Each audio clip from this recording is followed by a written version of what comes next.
Life में एक बार हर बंदा और बंदी इस खौफनाक चीज से गुजरते हैं। इसका सबसे बड़ा क्रेज 12वीं पास किए हुए बच्चों में ज्यादा होता है।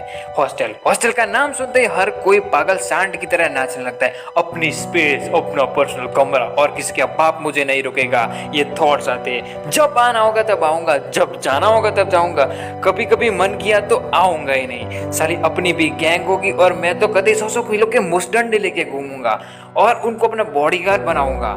क्या लाइफ होगी यार, फिर एक बार मजे ही मजे। दुनिया भर के नशे करूंगा, सुट्टा, बीड़ी, सिगरेट, चलम, सब कुछ, और दूसरों को भी करवाऊंगा। ऐसा कोहरा मचाऊंगा कि पूरा हॉस्टल मेरे नाम से गूंजेगा।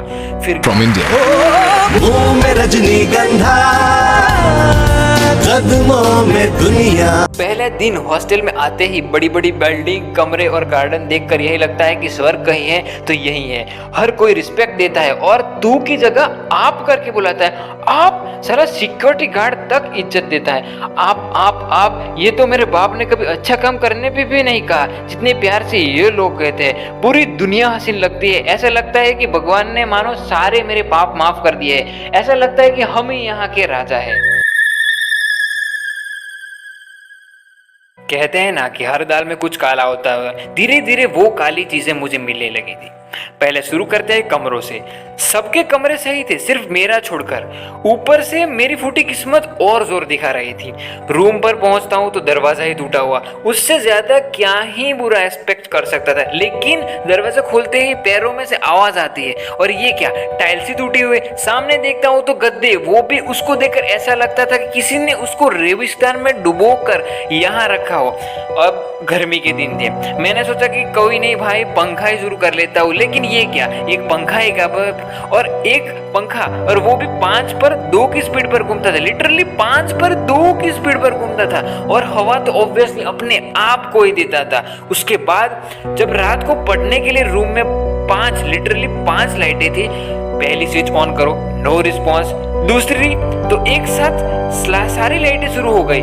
साला 3 लाइटें तो इतनी तेज कि कभी कभी लगता था अंधा ही कर देगी। और अगर मन हुआ तो लेजर लाइन कर बनकर काट ही डालेगी। और अगर मैंने पंखा ऑन करूं तो सारी लाइटें ब्लिंक करने लगती थी। ऐसा लगता था कि किसी डिस्को में आ गया हूं।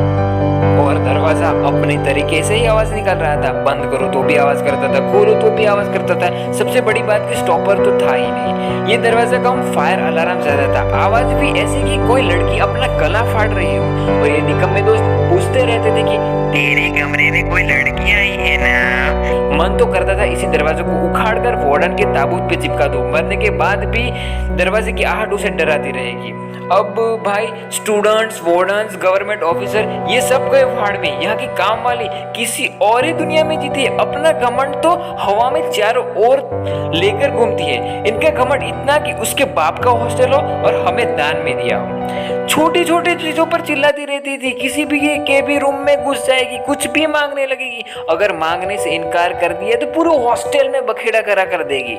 उससे बात करने के लिए वार्डन तक डरते थे। उसकी हाँ में हाँ मिलाते थे। संडे का दिन और सुबह सुबह उठते ही मुर्गे की जगह कुछ सांडों के चिल्लाने की आवाज आती है। इंसान के रूप में 6 से 7 सांड नहाने के लिए झगड़ रहे होते हैं। मन करता है कि सबको सच में खूंटे से बांध दो और खाना पीना दो। उसके बाद दूसरे और कोई पीने का पानी बाल्टी में भरकर नहाने ले जा रहा था। नहाने तक तो ठीक था, अब कपड़े भी। कसम से मुझे उस दिन एहसास हुआ कि बॉयज हॉस्टल में रहना किसी तबेले से कम नहीं लगता। इसके बाद जैसे तैसे अपना नंबर आता है, फिर अपुन नहाता है। उसके बाद क्या दिखता है कि कोई हमपुन का कच्छा लेकर चला जाता है।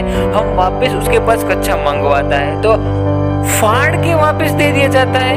ये हमको बिल्कुल भी मतलब एकदम ही रास नहीं आता है।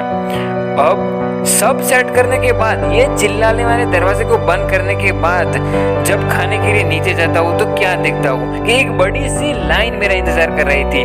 ऐसा लग रहा था कि खाने के लिए कम, भीख मांगने के लिए ज्यादा खड़े हो। अब हॉस्टल का लास्ट दिन, यानी कि विनाश का दिन। अगर उनका बस चले तो पूरा हॉस्टल जला दे। इस वक्त सिर्फ 2 ही ख्याल आते हैं कि जो है वो ले जाऊंगा या तो तोड़ के जाऊंगा। पता नहीं ऐसा कौन सा शैतान जाग जाता है कि चिल्ला चिल्ला कर कहता है कि पंखा तोड़ दो, टेबल कुर्सी मोड़ दो।